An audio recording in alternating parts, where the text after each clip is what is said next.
L'homme spirituel de Watchman Nee, chapitre 4. La guerre à genoux. Toute prière devrait être spirituelle. Celles qui ne le sont pas manquent de réalité et ne peuvent produire aucun résultat positif. Quelle richesse d'effets on obtiendrait si chaque prière présentée sur la terre par les croyants était réellement spirituelle. Mais, c'est triste à dire, les prières charnelles sont bien trop nombreuses. La volonté personnelle qu'on y constate les prive de fécondité spirituelle. Aujourd'hui, les chrétiens semblent traiter la prière comme un moyen de réaliser leurs idées et d'atteindre leurs objectifs. S'ils avaient une compréhension des choses un peu plus profonde, ils reconnaîtraient que la prière n'est autre que l'homme formulant devant Dieu ce qui se trouve être la volonté de Dieu. La chair, peu importe où elle s'étale, doit être crucifiée. Elle ne doit même pas apparaître dans la prière. Aucun mélange n'est possible de la volonté humaine avec l'œuvre de Dieu. Il rejette les intentions humaines, même les meilleures, et ses perspectives les plus prometteuses. Dieu ne veut pas se considérer comme tenu de donner suite à ce que l'homme a entrepris. Nous n'avons aucun droit de diriger Dieu. Notre seul droit est de suivre les directions qu'il nous donne. Nous n'avons aucune aptitude à lui offrir que celle de suivre dans l'obéissance la voie qu'il nous montre. Dieu n'honorera de sa participation aucune œuvre à laquelle l'homme a donné le jour, quel que soit le volume de prière dont il l'entoure. Cette prière-là, il la condamne comme charnelle. Quand les chrétiens entrent dans le vrai domaine de l'esprit, ils se rendent compte immédiatement à quel point ils sont démunis en eux-mêmes. Car il n'y a rien en eux qui puisse communiquer la vie à leurs semblables ou ravager le camp ennemi. Aussi comptent-ils instinctivement sur Dieu. La prière, dès lors, devient un impérieux besoin. La vraie prière met à découvert le vide et la nullité du requérant, mais la richesse et la plénitude de celui qui l'écoute. À moins que la chair n'ait été réduite à zéro par la croix, à quoi peut servir la prière et que peut-elle signifier? La prière spirituelle ne procède pas de la chair, ni de la pensée, ni du désir, ni de la décision du chrétien. Elle découle purement de ce qui est offert selon la volonté de Dieu. Elle est formulée dans l'esprit, j'entends par là que la prière spirituelle est présentée une fois discernée la volonté de Dieu dans notre intuition. Le commandement que la Bible souligne, c'est de prier en tout temps par l'Esprit. Éphésiens 6, verset 18. Si ce n'est pas de cette manière que nous prierons certainement dans la chair. Il ne faut pas ouvrir la bouche précipitamment quand on s'approche de Dieu. Au contraire, avant de lui faire connaître notre requête, nous devons lui demander ce que nous devons obtenir et comment formuler notre prière. N'avons-nous pas perdu beaucoup de temps dans le passé à demander ce que nous désirions? Pourquoi ne pas demander désormais ce que Dieu désire? Non pas ce que nous voulons, mais ce que lui veut. Si nous agissons ainsi, alors la chair ne trouvera plus aucune place à occuper. Il n'y a que l'homme spirituel qui puisse offrir la vraie prière. Toutes les prières spirituelles ont leur source en Dieu. Il nous fait connaître ce que nous devons demander en nous exposant le besoin et en faisant reposer ce besoin comme un fardeau dans notre esprit. Seul un fardeau intuitif peut constituer un appel à la prière. Mais que de délicats enregistrements nous avons laissé passer pour avoir négligé nos intuitions. Par ailleurs, notre prière ne devrait jamais dépasser le fardeau de notre intuition. Les prières qui n'ont pas leur origine dans l'esprit ou qui ne provoquent pas une réaction de notre part dans l'esprit ont pour origine le croyant lui-même. Elles sont par conséquent de la chair. Pour que la prière ne soit pas charnelle, il faut que l'enfant de Dieu confesse sa faiblesse et son ignorance quant à ce qu'il doit demander.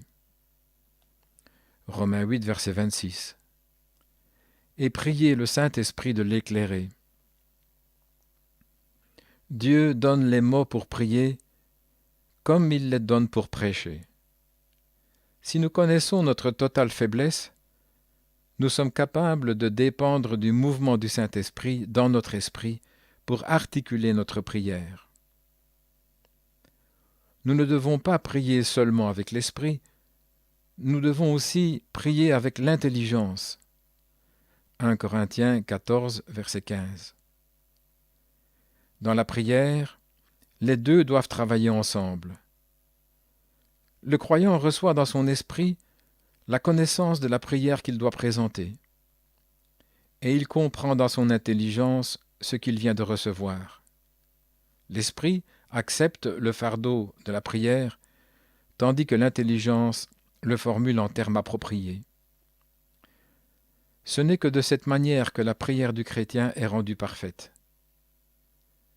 Mais combien souvent nous prions selon la pensée que l'intelligence nous propose, sans posséder la révélation dans notre esprit. C'est l'homme lui-même qui devient alors l'initiateur de la prière. Mais la vraie prière doit venir du trône de Dieu. Elle commence par être sensible à l'esprit du croyant et ensuite comprise par son intelligence pour être enfin articulée par la puissance de l'esprit. L'esprit de l'homme et la prière sont inséparables. Pour pouvoir prier avec l'esprit, le chrétien doit commencer par apprendre à marcher selon l'esprit. Personne ne peut prier selon l'esprit s'il marche toute la journée selon la chair. La valeur de notre vie de prière se ressent naturellement de notre vie quotidienne, car la qualité de la vie de prière d'un chrétien est déterminée par son mode de vie. Il ne doit pas y avoir trop d'écart entre les deux. Comment une personne charnelle pourrait-elle offrir une prière spirituelle? D'autre part, quelqu'un de spirituel ne prie pas nécessairement d'une manière spirituelle, car s'il ne veille pas, il tombera aussi dans la chair. Quoi qu'il en soit, si un homme spirituel prie souvent avec son esprit, sa prière même gardera continuellement et son esprit et sa pensée en harmonie avec Dieu. La prière exerce l'esprit, lequel à son tour est fortifié par un tel exercice. La négligence dans la prière dessèche l'homme intérieur. Rien ne peut la remplacer, pas même le travail chrétien. On peut être tellement préoccupé par son travail qu'on ne laisse plus assez de temps pour la prière. C'est pour cela qu'on ne peut pas chasser les démons. La prière nous rend capables, premièrement, de triompher intérieurement de l'ennemi, pour le liquider ensuite extérieurement. Tous ceux qui ont combattu l'ennemi sur leurs genoux le trouveront en déroute quand ils se relèveront. L'homme spirituel se fortifie de plus en plus par de tels exercices. Car si un chrétien prie souvent avec son esprit, son rendement spirituel ne manquera pas d'augmenter en conséquence. Sa sensibilité dans les affaires du royaume s'aiguisera et il sera délivré de son engourdissement spirituel. Le besoin ordinaire du chrétien spirituel est d'apprendre, par une révélation de Dieu, dans son esprit, comment déceler les attaques de l'ennemi et ensuite comment les traiter par la prière. Il doit être prompt à comprendre les mouvements de son esprit pour pouvoir accomplir immédiatement ce que Dieu attend de lui. La prière est un travail. Les expériences de nombreux enfants de Dieu attestent qu'elle produit plus d'effets que n'importe quelle autre forme d'activité. C'est aussi une guerre ouverte, car c'est une des armes à utiliser pour combattre l'ennemi. Éphésiens 6, verset 18. Toutefois, seule la prière dans l'esprit est efficace. Car dans l'attaque engagée contre l'ennemi ou dans la résistance à ses ruses, que la prière produit ses meilleurs effets, ses meilleurs fruits. Elle est capable de détruire aussi bien que d'édifier. Ce qui est un produit du péché ou une œuvre de Satan, elle le détruit. Mais elle édifie tout ce qui est de Dieu. Aussi, dans le travail spirituel, comme dans la lutte spirituelle, la prière est un des instruments les plus riches de signification. Oui, travail spirituel, guerre spirituelle, gravitent l'un et l'autre autour de notre vie de prière. Si un chrétien est en défaut dans sa vie de prière, il est en défaut partout. L'état de guerre. En général, le chrétien qui n'a pas encore expérimenté le baptême du Saint-Esprit est un peu dans le vague quant à la réalité du domaine spirituel. Il est comme le serviteur d'Élisée dont les yeux étaient fermés à cette sphère-là.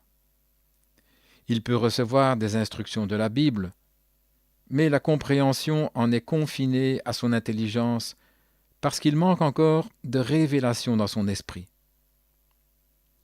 Mais une fois qu'il a fait l'expérience du baptême, il devient extrêmement sensible à son intuition, et il voit s'ouvrir devant lui, dans son esprit, tout un monde spirituel. Par l'expérience du baptême du Saint-Esprit, non seulement il touche la puissance surnaturelle de Dieu, mais il voit s'établir un contact avec sa personne même. Or, c'est là justement que commence la lutte spirituelle. C'est la période au cours de laquelle la puissance des ténèbres se déguise en ange de lumière, et tente même de contrefaire la puissance et l'œuvre du Saint-Esprit. C'est aussi le moment où l'intuition prend conscience de l'existence d'un monde spirituel et de la réalité de Satan et de ses mauvais esprits. Après le calvaire, les apôtres furent instruits par le Seigneur dans la connaissance des Écritures, mais c'est après la Pentecôte qu'ils prirent conscience qu'il existait vraiment un domaine spirituel. Le baptême de l'Esprit marque l'ouverture des hostilités spirituelles. Une fois que le croyant est entré en contact avec Dieu par le baptême du Saint-Esprit, son propre esprit se trouve libéré.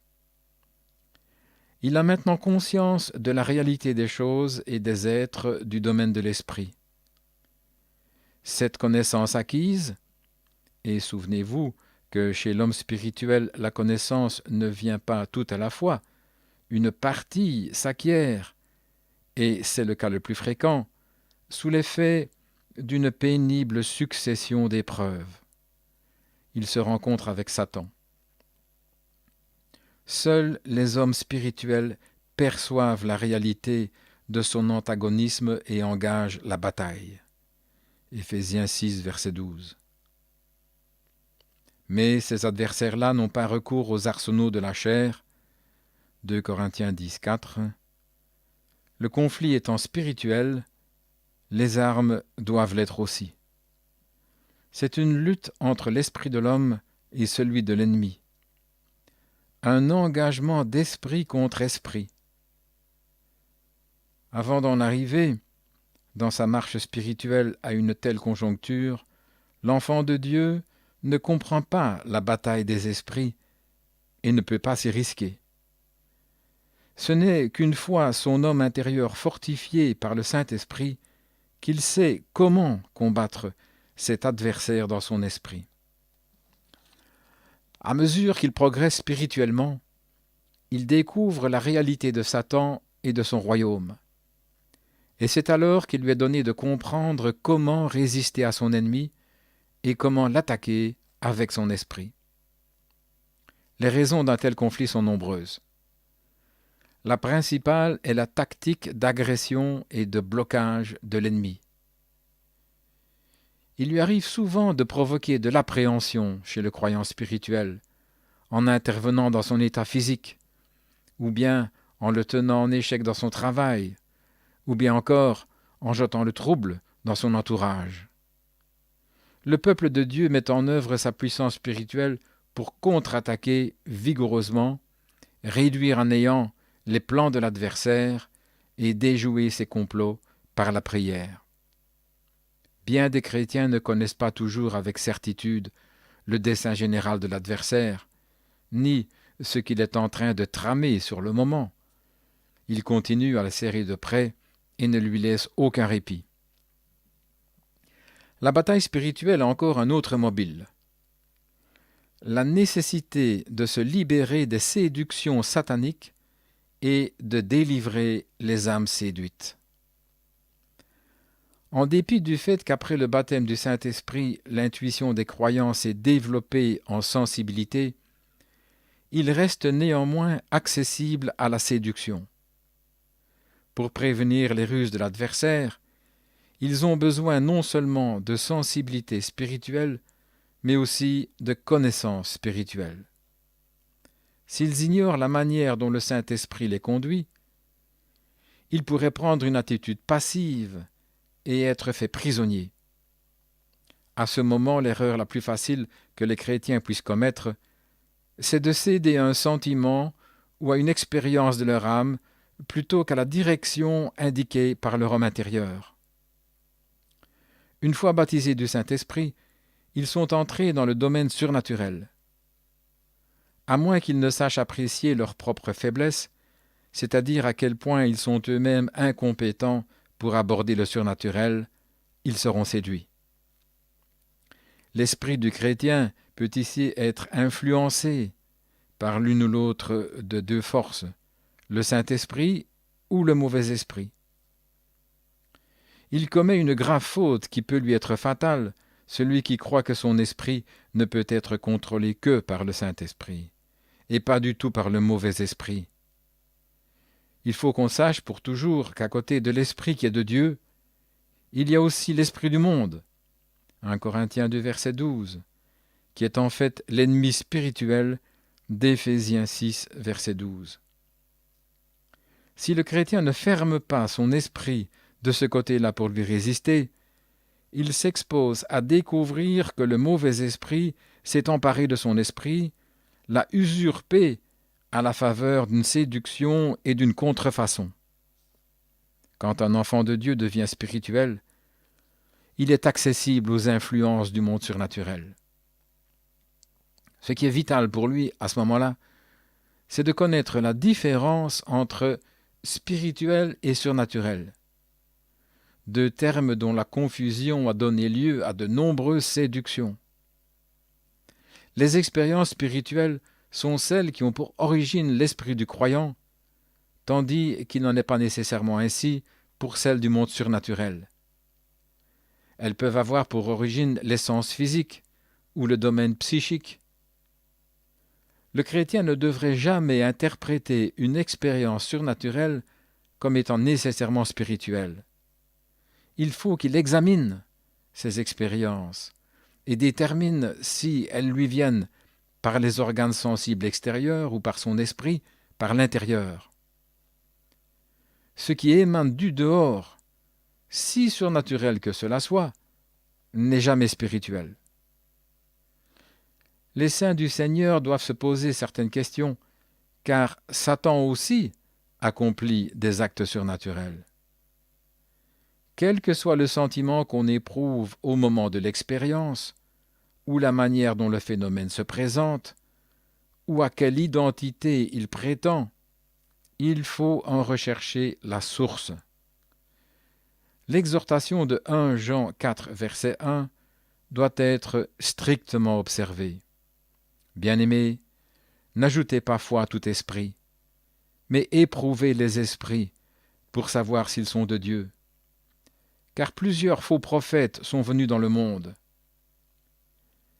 Les contrefaçons de l'adversaire dépassent souvent ce que le croyant peut concevoir. Si le peuple de Dieu consent à s'humilier en se reconnaissant accessible à la séduction, il y sera moins exposé. À cause des contrefaçons de l'ennemi, l'état de guerre semble inévitable. Si les soldats de Christ ne partent pas pour le champ de bataille rencontrer l'ennemi avec leur esprit, ils constateront que c'est lui qui vient au-devant d'eux pour anéantir leur force spirituelle. Dans cette guerre-là, c'est le mauvais esprit ennemi que le chrétien doit combattre. Si par malheur il est déjà séduit, il faut qu'il combatte pour retrouver sa liberté.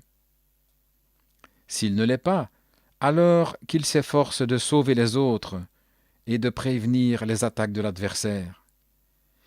Qu'il conserve une attitude positive, subjuguer l'ennemi en contrecarrant un à un tous ses plans et tous les mouvements de ses troupes. C'est dans la force de l'esprit que de telles batailles doivent être livrées. Il faut de la puissance, là, pour mener la guerre.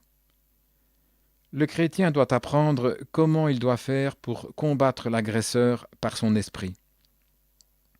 Autrement, il ne pourra pas découvrir comment l'ennemi va livrer l'assaut, ni discerner la manière dont Dieu va le diriger dans le combat. Mais s'il marche par l'esprit, il apprend à opposer aux puissances mauvaises un front continuel de prière. Et avec chaque victoire, son homme intérieur se trouve fortifié d'autant. Il en vient alors à réaliser qu'en appliquant la loi de l'esprit, il peut triompher non seulement du péché, mais aussi de Satan. D'après le fragment de l'Écriture dans lequel l'apôtre aborde le sujet de la lutte spirituelle, nous concluons sans peine à quel point la force est un facteur important dans ce conflit. Avant de mentionner le problème des hostilités spirituelles, Éphésiens 6, versets 11 à 18, Paul commence par exhorter ses lecteurs à se fortifier dans le Seigneur et par sa force toute-puissante. Verset 10. Où peut-elle se trouver, cette force? Il nous le dit au chapitre 3. Puissamment fortifié par son esprit dans l'homme intérieur. Verset 16. L'homme intérieur, c'est le centre de l'homme, l'esprit. Et c'est exactement là que les puissances des ténèbres nous attaquent. Or, si l'homme intérieur est faible, tout le reste le devient. Un esprit frêle engendre dans le cœur une crainte qui affaiblit automatiquement la position du croyant au jour du malheur. Ce dont il a besoin, avant toute autre chose, c'est d'un esprit ferme. Si le croyant ne comprend pas la nature du conflit, il ne pourra pas utiliser son esprit pour résister aux autorités et aux puissances des ténèbres. Nombreux sont les chrétiens qui se découvrent un esprit léger et libre quand tout est lumière et douceur.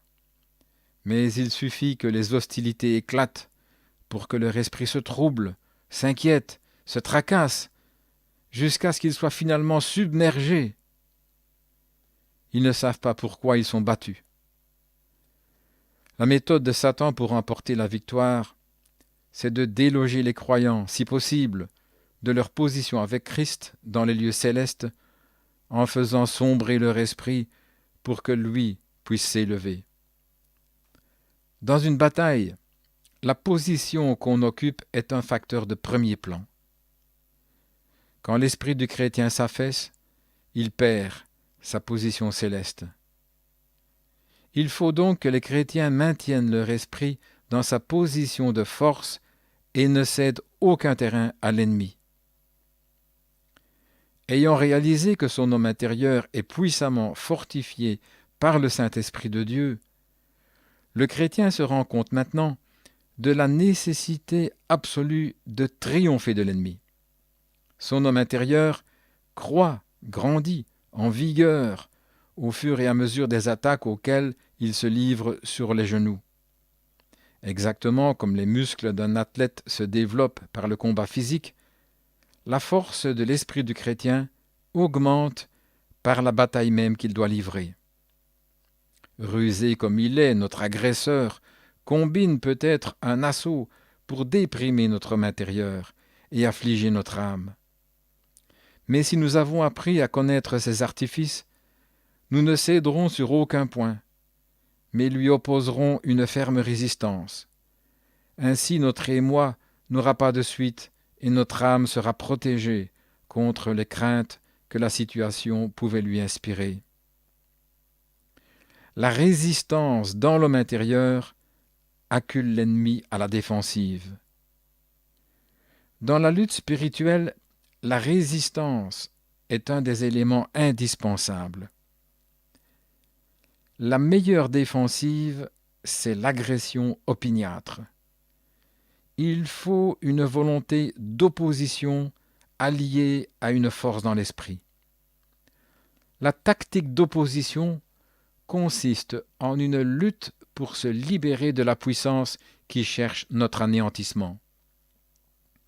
L'adversaire sera mis en déroute par la détermination de notre esprit de se frayer un passage. Mais si nous lui permettons de nous attaquer sans lui opposer de résistance, notre esprit sera certainement déprimé, il tombera très bas, et il lui faudra peut-être bien des jours pour retrouver son ascendant. L'esprit qui ne résiste pas à l'ennemi est souvent condamné à l'étouffement. Comment allons-nous lui tenir tête à cet ennemi? Avec la parole de Dieu, qui est l'épée du Saint-Esprit. La parole de Dieu, reçue par le chrétien, devient pour lui esprit et vie. Il peut ainsi l'employer comme arme de résistance. Un participant à la vie céleste sait comment utiliser avantageusement la parole de Dieu pour dévoiler les mensonges de l'adversaire. À l'heure même que nous vivons, une bataille fait rage dans le monde de l'esprit. Bien qu'elle passe inaperçue aux yeux de la chair, ceux qui sont avides de progresser sur la voie céleste la sentent et en ont la preuve. Ils sont nombreux ceux qui, dans leurs expériences, sont séduits et liés par l'ennemi et ont besoin d'être libérés. Et ce besoin n'est pas seulement celui de la libération du péché et de la propre justice. Il y a aussi beaucoup de croyants qui sont liés par une expérience surnaturelle de mauvais aloi. Ceux-là aussi doivent être libérés. Enfin, il y a des chrétiens qui cèdent à la curiosité et à la perspective de sensations agréables et accueillent avec joie ces manifestations surnaturelles qui n'ont d'autre effet que d'exciter leur orgueil, sans produire les résultats réels et durables d'une vie sainte et juste ou d'une œuvre vraiment spirituelle. Mais ils ne s'en rendent pas compte. Or, quand les mauvais esprits réussissent dans leur séduction, ils ont établi une tête de pont dans la vie du croyant. Partant de cette base, ils élargissent graduellement leur front jusqu'à faire de leur victime un triste exemple de marche selon la chair. Il est évident que quelqu'un qui est lié ne peut pas s'occuper de libérer les autres. Ce n'est qu'une fois complètement délivré des puissances des ténèbres que le croyant peut triompher et aller au secours de ses semblables. Le danger de la séduction augmente en proportion du nombre de ceux qui ont fait l'expérience du baptême du Saint-Esprit. Le besoin de l'heure, c'est une phalange de chrétiens ou un groupe de chrétiens triomphants qui sachent mener la guerre pour libérer les victimes du séducteur. L'Église de Dieu sera battue si elle n'a pas des membres qui savent marcher par l'Esprit et combattre l'ennemi sur ce terrain-là. Que Dieu veuille les susciter. Un risque particulier à la guerre spirituelle. Chaque étape de la marche du chrétien a son risque particulier. La vie nouvelle qui est en nous livre une guerre sans merci contre ce qui s'oppose à sa croissance. Durant l'étape physique, c'est une guerre contre les péchés. Dans l'étape psychique, c'est une bataille contre la vie naturelle. Et finalement, au niveau spirituel, c'est un corps à corps avec l'ennemi surnaturel. C'est seulement quand le chrétien devient spirituel que l'esprit du mal, à ce niveau, prépare un assaut contre son esprit. C'est pourquoi nous l'appelons l'étape de la guerre spirituelle. Elle se déroule entre esprit et par l'esprit. Le phénomène se produit rarement, presque jamais, chez les chrétiens non spirituels.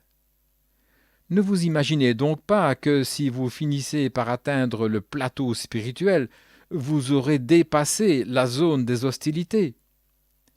C'est là seulement, après que le croyant est devenu spirituel, qu'est organisée l'attaque de Satan et des armées du mal contre l'esprit du chrétien. Le chrétien n'a aucune occasion de déposer les armes tant qu'il n'est pas en présence de son Seigneur. C'est sur notre esprit que l'ennemi concentre particulièrement son attention. La plus grande bataille jamais livrée. Comme il est nécessaire que les croyants spirituels gardent leur propre esprit dans son état normal et l'exercent fréquemment. Ils doivent contrôler avec le plus grand soin toutes leurs sensations corporelles et distinguer attentivement tous les phénomènes tant naturels que surnaturels. Leur intelligence doit être maintenue dans un calme parfait, sans que rien vienne la troubler. Leurs sens physiques également doivent être maintenus dans un tranquille équilibre, exempt de toute agitation. Les chrétiens spirituels devraient exercer leur volonté à répudier et à contrecarrer tout ce qui est faux et chercher à suivre leur homme intérieur de tout leur cœur. S'il leur arrivait, à un moment quelconque, de suivre leur âme au lieu de leur homme intérieur, c'est un terrain précieux qui serait déjà perdu pour la suite des hostilités. De plus, ils doivent être très attentifs à préserver leur esprit de toute passivité dans cette guerre-là. Nous avons mentionné plus haut que toutes les directions que nous avons à recevoir doivent nous venir par l'homme intérieur. Notre esprit doit attendre la direction du Saint-Esprit. Tout cela est une vérité de base à laquelle nous avons déjà fait allusion. Cependant, nous devons procéder ici avec une extrême prudence, de peur de tomber dans une grave erreur. En effet, pendant que nous attendons dans notre esprit que le Saint-Esprit entre en mouvement pour nous guider, notre propre esprit est exposé à tomber en état de passivité. Or, il n'y a rien qui puisse procurer à Satan une meilleure base d'opération que cet état d'inaction. D'une part, nous ne devons rien faire avec notre propre force, excepté d'obéir au Saint-Esprit, mais d'autre part, nous devons veiller à ce que ni notre esprit, ni aucune partie de notre être n'en vienne à une activité mécanique et se trouve plongé dans l'inertie.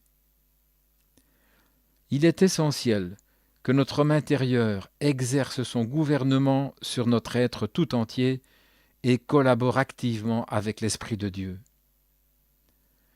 Quand notre esprit tombe dans la passivité, le Saint-Esprit ne dispose plus d'aucun moyen de l'utiliser. La cause en est que son action dans la vie humaine est diamétralement opposée à celle de Satan. Le Saint-Esprit a besoin que l'homme soit en collaboration vivante avec lui. Il tient à ce que l'homme travaille activement avec lui parce qu'il ne viole jamais la personnalité du croyant. Satan, par contre, exige de l'homme une suspension complète de son activité pour qu'il puisse, lui, prendre tout en main et tout faire à la place de l'homme. Ce qu'il désire, c'est que l'homme accepte passivement cette substitution. Ce qu'il cherche, c'est de transformer l'homme en un automate. Oh, comme nous devons nous garder de tout extrême et nous assurer contre tout malentendu en matière de la doctrine spirituelle. Dans notre obéissance au Seigneur, bien sûr, nous n'avons pas besoin d'avoir peur d'aller trop loin. Et dans notre répudiation des œuvres de la chair non plus. Mais ce qui appelle de notre part le maximum de vigilance, c'est d'être protégé des extrêmes pouvant provenir d'une fausse conception de la vérité. Nous avons souligné avec force plus haut la nécessité de rechercher l'action de Dieu. Nous devons par conséquent nous tenir devant Dieu et attendre une révélation par notre esprit. Oui, ce que nous avons affirmé là est tout à fait vrai. Heureux celui qui s'attache à cette vérité. Il n'en reste pas moins que nous avons ici un des plus grands de tous les périls, celui de tomber dans une extrême par suite de malentendus. De nombreux croyants prennent la vérité que nous avons énoncée pour un appel à l'inertie.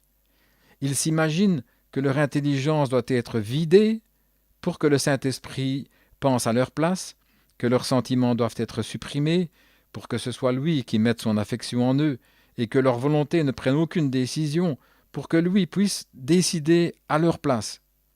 Ils supposent, bien à tort, qu'ils doivent accepter sans examen tout ce qui se présente à eux. Leur esprit, pense-t-il, ne doit pas collaborer activement avec le Saint-Esprit, mais doit attendre passivement qu'il entre en activité. Et alors, quelques mouvements qui se produisent, il le lui attribue automatiquement, à lui, au Saint-Esprit. Cette conclusion constitue une très sérieuse erreur de jugement.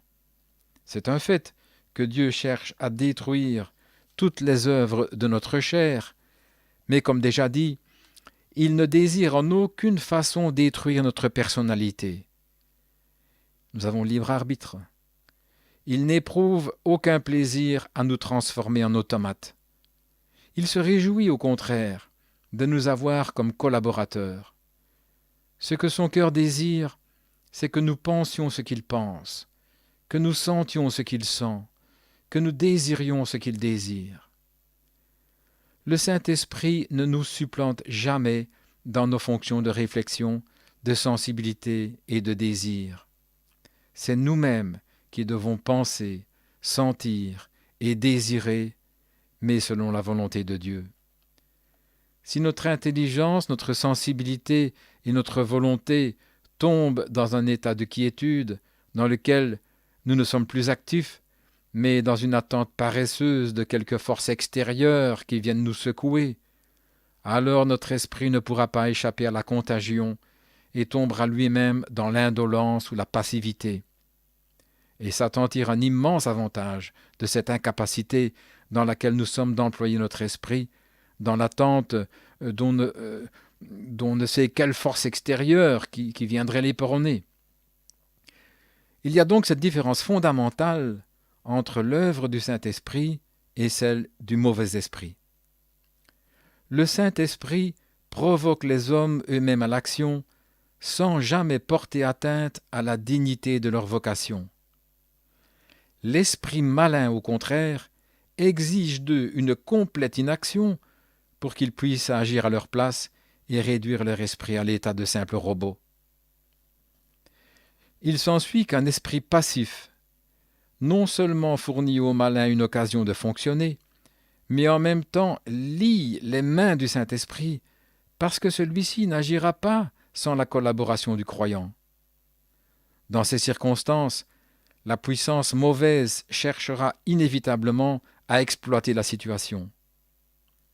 Le chrétien charnel n'est jamais exposé à cette passivité de l'esprit. Le chrétien spirituel seul court le risque de voir son esprit devenir errant. C'est une fausse interprétation de la destruction de la chair qui permet à l'homme intérieur de tomber dans un état d'inertie. C'est donner au malin une chance de simuler le Saint-Esprit. Si le chrétien oublie que l'ennemi peut influencer son esprit tout autant que le Saint-Esprit, il peut, sans s'en douter, accepter chaque mouvement de son esprit comme émanant du Saint-Esprit et par là céder du terrain à Satan. L'adversaire s'en servira pour poursuivre son but, qui est de détruire le bien-être moral, mental et physique du croyant et de lui infliger en définitive d'indicibles tourments. C'est exactement ce qui est arrivé à de nombreux chrétiens qui ont expérimenté le baptême du Saint-Esprit. Ils n'ont pas compris qu'une telle expérience les initiait à une relation plus étroite avec le monde spirituel et les exposait à la double influence du Saint-Esprit et du mauvais esprit. Parce qu'ils expérimentent un baptême dans l'esprit, ils considèrent toutes les expériences surnaturelles comme étant le baptême du Saint-Esprit. C'est vrai qu'ils ont été baptisés dans l'esprit, mais la question cruciale est celle-ci. Dans quel esprit ont-ils été baptisés? Dans le saint ou dans le mauvais? Ils peuvent l'avoir été dans l'un comme dans l'autre.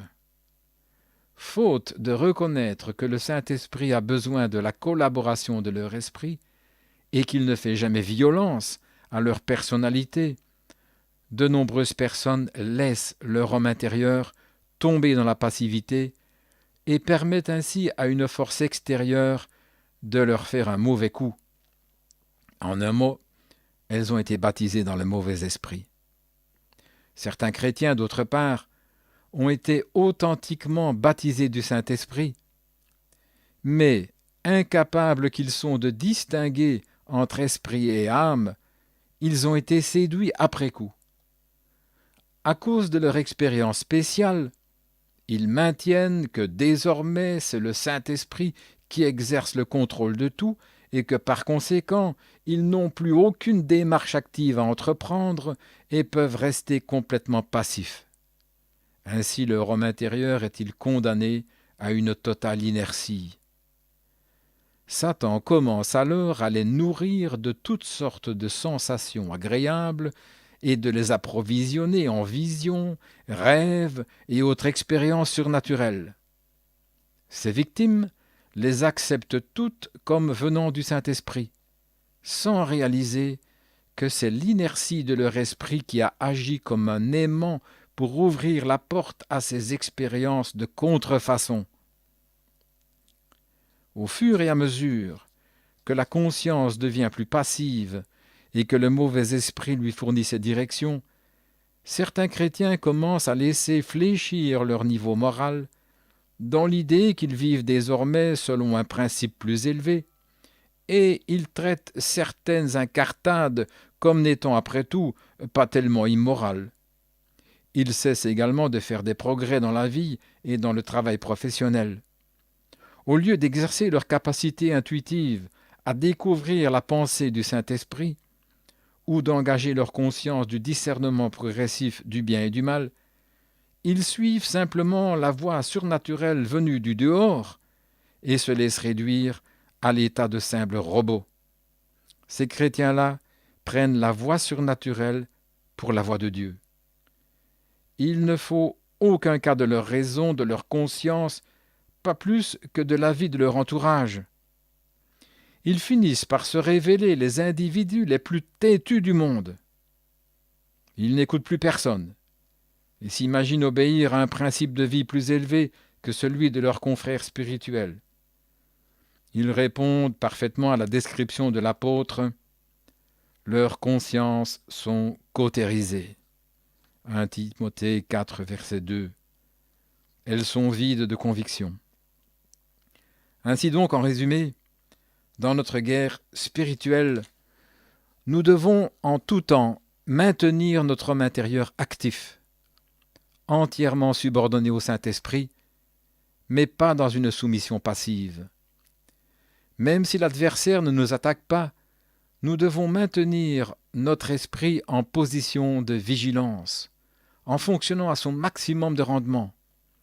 Notre homme intérieur doit donc être actif et toujours prêt pour la moindre alerte. Un autre principe très important à apprendre dans la guerre spirituelle, c'est que nous devons manifester contre Satan un antagonisme impitoyable pour nous prémunir contre ses mauvais coups. Quand le croyant a franchi la frontière du monde spirituel, il doit maintenir chaque jour dans son esprit une attitude combative, priant pour le renversement des œuvres de Satan accomplies par les mauvais esprits. S'il y manque, il s'apercevra que son esprit tombe des hauteurs célestes, s'affaiblit et se déprime de plus en plus, perd peu à peu sa sensibilité et finalement devient presque introuvable. Tout cela parce que le croyant est tombé dans un tel état de passivité qu'il a tout à fait renoncé à l'offensive. Mais si le chrétien laisse chaque jour à son esprit sa liberté de mouvement et résiste à l'ennemi sans relâche, il conservera la combativité de son esprit et il se fortifiera de jour en jour. Le sentier de l'esprit, c'est une vie de lutte quotidienne. Éloigner les hostilités d'une vie spirituelle, c'est lui faire perdre sa spiritualité. La vie dans l'esprit est une vie de souffrance, pleine de précautions à prendre et de peines à endurer, riche en fatigue et en épreuves, ponctuée de crève-cœur et de conflits. C'est une existence entièrement sacrifiée au royaume de Dieu et qui conduit l'homme à ne faire aucun cas de son bonheur personnel. Mais une vie spirituelle est une vie de fécondité, parce qu'elle est vécue pour multiplier les assauts contre l'ennemi spirituel de Dieu. Nous devrions être zélés pour lui en attaquant notre ennemi sans lui laisser aucun répit et en ne permettant jamais à notre esprit de tomber dans un état de passivité.